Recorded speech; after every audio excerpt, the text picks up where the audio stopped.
हरे कृष्ण दोस्तों, मैं दीपांशु स्वागत करता हूँ आपका सीजीपीएससी व्यापम में। और सबसे महत्वपूर्ण, आप सभी को नए वर्ष की बहुत बहुत शुभकामनाएं। और आपका ये जो साल है ऐसा हो कि आपको एक सरकारी नौकरी प्राप्त हो जाए। बात करते हैं आज की खबरों की, और पॉजिटिव न्यूज ये है कि 2025 अभ्यर्थी इंतजार कर रहे, एक तरफ छत्तीसगढ़ के तो दूसरी तरफ वहीं मध्य प्रदेश के अभ्यर्थियों के लिए लगभग 50 विभाग से अधिक पदों पर भर्ती विज्ञापन जारी किया गया है। इस पर भी हम विस्तार पूर्वक बातचीत करेंगे। और सबसे महत्वपूर्ण बात, हॉस्टल वार्डन की मेरिट सूची के लिए व्यापम को जो है वो पत्र लिखा गया है। अभ्यर्थियों की मांग है, और क्या मांग है इस पर हम विस्तार पूर्वक बातचीत करेंगे। और इसी मुद्दे पर स्टार्ट करते हैं। जैसा कि आपके स्क्रीन पर शो हो रहा होगा, यहाँ पे बताया गया है कि व्यापम को परीक्षा नियंत्रक को मेरिट लिस्ट के साथ रिजल्ट जारी करने के संबंध में बताया गया। यहाँ पे बताया गया है कि छत्तीसगढ़ व्यावसायिक परीक्षा मंडल द्वारा वर्तमान में आयोजित परीक्षाओं के घोषित परिणामों में परीक्षार्थियों को पूर्व की भांति उनकी मेरिट लिस्ट में जो उनकी स्थिति है, मतलब रैंक, उसकी जानकारी नहीं दी जा रही, जिससे चयन की प्रक्रिया में भ्रम की स्थिति उत्पन्न हो रही है। साथ ही परीक्षार्थियों के मन में प्रक्रियागत दोष की संभावना उपज रही है। अतः पारदर्शिता को बनाए रखने के लिए मेरिट सूची साथ में जो रैंक है वो जारी किया जाए। इस प्रकार का लेटर जो है अभ्यर्थियों के द्वारा व्यापम को आज ही के दिन, देखिए रिसीविंग लेटर भी है 1/1/2025 को, इसको अवगत कराया गया है। आपको मैं बताना चाहूंगा, व्यापम भी बहुत जल्द जो मेरिट सूची है वो जो है वो जारी करेगा। इसके अतिरिक्त मेरिट सूची के साथ साथ जो आपके रैंक है, या जो पहले व्यापम टॉप 10 लिस्ट जारी करता था, वो भी जो है वो जारी करेगा। उस चीज के लिए आप सभी लोग निश्चिंत रहिएगा। हालांकि आप लोगों ने ये देकर व्यापम के कार्यालय में ये जो आवेदन है देकर बहुत ही अच्छा कार्य किया है, और बहुत ही काबिले के तारीफ है ये। तो आप लोग, अच्छी बात है कि आप लोगों के लिए जैसे ही व्यापम की जो साइट है नॉर्मल हो जाएगी, आप लोगों के लिए सारी चीजें नॉर्मल हो जाएगी।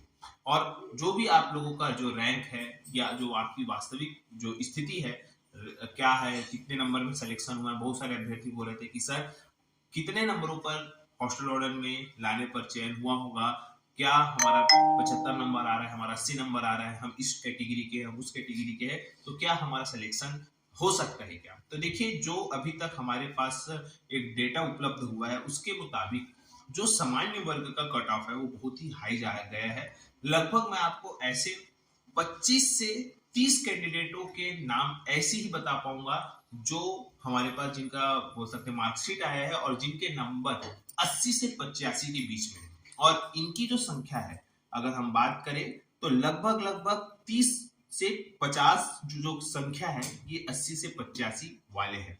ये तो सिर्फ हमारे पास ये जो डाटा है प्रारंभिक तौर पर, तो वो डाटा है। इसके अतिरिक्त जो लगभग 80 से 75 के बीच है, इनकी संख्या लगभग 100 से 150 है, जो 80 से 150 के रेंज में आ रहे हैं। मैं कैटेगरी वाइज बात नहीं कर रहा हूं, मैं टोटल और अलग अलग कैटेगरी के जो अभ्यर्थीगण है ना उनकी बात कर रहा हूं। और अलग अलग कैटेगरी है, कोई ओबीसी का है, कोई सामान्य का है, कोई एसटी है, कोई एससी है। तो अलग अलग वर्गों के लिए मैं यहाँ पे बताना चाहूंगा आप लोगों को। तो अलग अलग वर्ग है, जिसमें कि लगभग, मेरे बताने का मकसद है कि 100 से 150 ऐसे लोग हैं जिनका नंबर 75 से 85 के बीच है, और पोस्ट लगभग 300 है।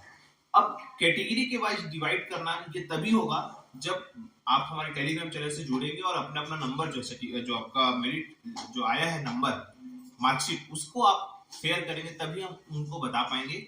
और तब तक जमाते तक शायद व्यापम भी आप लोगों को मेरिट सूची जारी कर दे। फिलहाल बहुत ही जल्द आप लोगों को व्यापम की वेबसाइट पे बहुत सारी अपडेट जो है देखने को मिलेगी, और अभ्यर्थी भी इस चीज का इंतजार कर रहे हैं। बात करते हैं अगली खबर की, जो है मध्य प्रदेश से आ रही है। अब अभ्यर्थी हमको बोलेंगे कि सर आप मध्य प्रदेश की खबर क्यों बता रहे हैं। मध्य प्रदेश की खबर बताने का मकसद ये है कि मध्य प्रदेश में भी ऐसी भर्तियां हैं जिसमें छत्तीसगढ़ के अभ्यर्थी फॉर्म भर सकते हैं। और ऐसे ऐसे कुछ भर्तियां हैं, ऐसे ऐसे कोई भर्ती विज्ञापन है जिसमें आपको सामान्य ज्ञान, साइंस, इस टाइप के सब्जेक्ट ही बस पढ़ने हैं।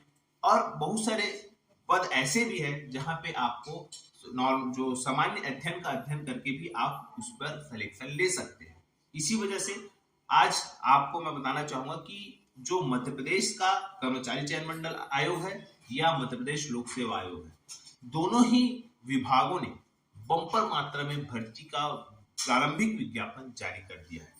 आपको बताना चाहूंगा, मध्य प्रदेश में लगभग 50 से अधिक विभागों में मात्र 2 दिन 30 दिसंबर और 31 दिसंबर में ताबड़तोड़ नोटिफिकेशन जारी हुए हैं, जहां पे असिस्टेंट प्रोफेसर से लेके उच्च शिक्षा विभाग का उपकुलपति, उप संचालक, इस प्रकार के पद जो है यहाँ पे भरे जा रहे हैं।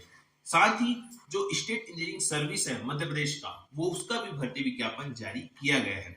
इसके अलावा जो और भी बहुत सारे पद है, आप देखेंगे आपकी स्क्रीन पर शो भी हो रहा होगा। इन सारी चीजों के बारे में मध्य प्रदेश लोक सेवा आयोग के पास आप जाकर इसकी पूरी जानकारी, इनकी वेबसाइट की पूरी जानकारी आप ले सकते हैं। इसके अतिरिक्त जो पहले व्यापम, जो मध्य प्रदेश व्यापम था, अब मध्य प्रदेश जो कर्मचारी चयन आयोग बन चुका है, उन्होंने भी ताबड़तोड़ 5 से 6 नोटिफिकेशन 31 तारीख की डेट में जारी कर दी, जो कि काबिले तारीफ है। और साफ तौर पर यहाँ पे ये दिख रहा है कि मध्य प्रदेश के बेरोजगार अभ्यर्थियों के लिए जो मोहन यादव है, मुख्यमंत्री जी है, बेरोजगार अभ्यर्थियों के लिए बहुत ही अच्छा कार्य किया है। लेकिन छत्तीसगढ़ के अभ्यर्थी टकटकी लगाए देख रहे हैं, क्योंकि छत्तीसगढ़ में वर्तमान में लगभग 5 से 6 महीने ऐसे बीते हैं जिसमें बहुत सारे पदों पर भर्तियों की अनुमति तो दी गई, परंतु वास्तविक तौर पर भर्ती बीते महीने बीत चुके हैं। और वर्तमान स्थिति एडीओ भर्ती की बात करें, आरआई, पटवारी, अमीन पटवारी, एसीएफ, एडीआई, आबकारी आरक्षक, और सबसे हॉट टॉपिक है शिक्षक भर्ती। मैंने आपको फिर से कल से बताया कि शिक्षक भर्ती के संबंध में जो कैबिनेट में अनऑफिशियली चर्चा हुई उस संबंध में। अब इसका ये मतलब नहीं है कि इन सब चीजों पर आप वाद विवाद की स्थिति बनाए रखें। सबसे महत्वपूर्ण बात यह है कि आपकी तैयारी कितनी है, क्योंकि व्यापम में जब भी 1 महीने का जो समय है वो दिया जाएगा। अब उस 1 महीने में आप क्या कर लेंगे, तो आपको अभी से जो है वो तैयारी करना होगा। तो आप लोगों को अभी से तैयारी करनी होगी, चाहे आप एडीओ भर्ती की तैयारी कर रहे हो, आबकारी आरक्षक की तैयारी कर रहे हो, शिक्षक भर्ती की तैयारी कर रहे हो, एसीएफ की तैयारी कर रहे हो, एडीआई की तैयारी कर रहे हो, तो ये पद समय समय पर निकलेंगे। लेकिन 2025 में बेरोजगार छत्तीसगढ़ के युवाओं को ये आशा है कि कैलेंडर कम से कम जारी किया जाए और कम से कम ये बताया जाए कि भाई कौन सी भर्ती कब निकलेगी, चाहे वो एडीआई की बात करे, चाहे एसीएफ की बात करे, या असिस्टेंट प्रोफेसर की बात करें। हाल ही में मध्य प्रदेश लोक सेवा आयोग के द्वारा स्वाभाविक तौर पर असिस्टेंट प्रोफेसर का भर्ती विज्ञापन जारी कर दिया गया है, लेकिन छत्तीसगढ़ में अभी तक भर्ती विज्ञापन जारी नहीं हुआ है। वाली बात है कि छत्तीसगढ़ सरकार इस साल क्या क्या करती है, क्योंकि पिछला साल तो आप लोगों ने देखा कि छत्तीसगढ़ लोक सेवा आयोग ने 31 जनवरी को एक लेटर जारी किया गया था और बताया गया था कि भाई हम एग्जाम कैलेंडर की तैयारी में लगे हुए हैं। लेकिन अब जो है वापस से जनवरी आ चुका है। अब ये देखने वाली बात है कि छत्तीसगढ़ सरकार, जहाँ पे राजस्थान लोक सेवा आयोग का भी एग्जाम कैलेंडर आ गया, मध्य प्रदेश का भी एग्जाम कैलेंडर आ गया, अब छत्तीसगढ़ के बेरोजगार अभ्यर्थियों को इंतजार है कि क्या होगा। दूसरी तरफ आप आज लोगों ने देखा कि आप लोगों ने कि जो बीएड अभ्यर्थी है वो अपनी नौकरी को बचाने के लिए जो है वो कहीं ना कहीं प्रयास कर रहे हैं और कहीं ना कहीं वो जो है इस चीज में लगे कि उनकी नौकरी ना जाए। तो दूसरी तरफ छत्तीसगढ़ डीएड अभ्यर्थियों के लिए खुशखबरी है कि उन लोगों को नियुक्ति दी जा रही है। अब इन सभी के बीच कहीं ना कहीं 10,000 शिक्षक भर्ती का ये जो मैटर है वो सामने आया है। फिलहाल ये सब देखने वाली बात है कि क्या होता है, लेकिन जो कुछ भी होगा हम आशा करते हैं कि बेरोजगार अभ्यर्थियों के साथ न्याय और कहीं ना कहीं बेरोजगार अभ्यर्थी इस नए वर्ष को अच्छे तरीके से बिता सके और अपना एक सरकारी नौकरी प्राप्त कर सके। फिलहाल यही सब जानकारी देना था, यही सब आप लोगों को समझाना था। फिलहाल वीडियो यहीं तक। आशा करता हूँ चीजें समझ आई होगी। वीडियो अच्छा लगा तो आप इसे ज्यादा से ज्यादा तक शेयर, लाइक और सब्सक्राइब जरूर करें। आप सभी का ये वीडियो देखने के लिए बहुत बहुत धन्यवाद और आप आशा है कि ये साल में आपकी सरकारी नौकरी लग जाए।